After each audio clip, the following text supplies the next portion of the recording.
ഒരു വയസ്സായ വൃദ്ധസ്ത്രീ പഴങ്ങൾ വിൽക്കാനായി വൃന്ദാവൻ മുഴുവൻ നടന്നു.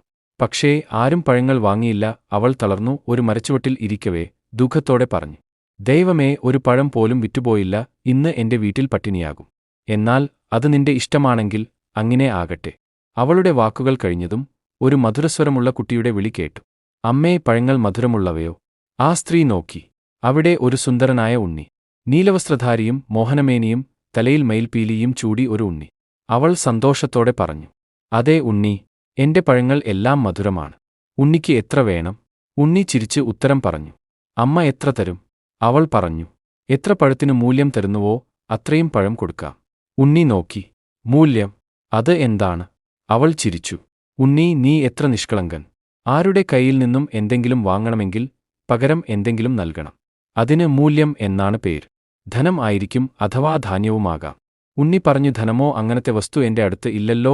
ഉണ്ണിക്ക് അറിയില്ല. മാതാവിനെ വിളിക്കൂ. ഉണ്ണി പറഞ്ഞു, എവിടെ? ഇല്ല, അമ്മ യമുന തീരത്ത് പോയി. അവർ പറഞ്ഞു, വീട്ടിൽ ധാന്യം ഉണ്ടോ? ഉണ്ടല്ലോ, ഒരുപാടുണ്ട്. അവർ പറഞ്ഞു, എങ്കിൽ ഉണ്ണി പോയി കുറച്ച് ധാന്യം എടുത്തിട്ട് വരൂ. ഉണ്ണി പറഞ്ഞു, അമ്മേ, നിങ്ങളെന്താ ഇങ്ങനെ പറയുന്നത്? എന്റെ മാതാവ് എനിക്ക് എന്തെല്ലാം തരുന്നു, പക്ഷേ എന്റെടുത്ത് ഒന്നും ചോദിക്കാറില്ലല്ലോ.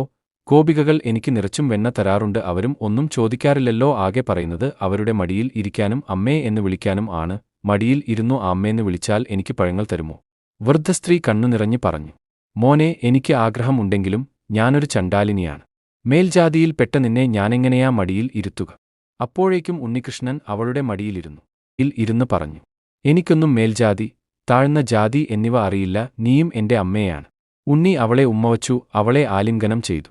അപ്പോൾ വൃദ്ധസ്ത്രീയുടെ ഉള്ളിൽ ഒരു പ്രകാശം വന്നു. ഉണ്ണി, ഇതിലും വലിയ മൂല്യം ഞാൻ ജീവിതത്തിൽ നേടിയിട്ടില്ല. അവളെ കണ്ണുനിറഞ്ഞ് ഉണ്ണിയോട് ചോദിച്ചു, എത്ര പഴങ്ങൾ വേണം?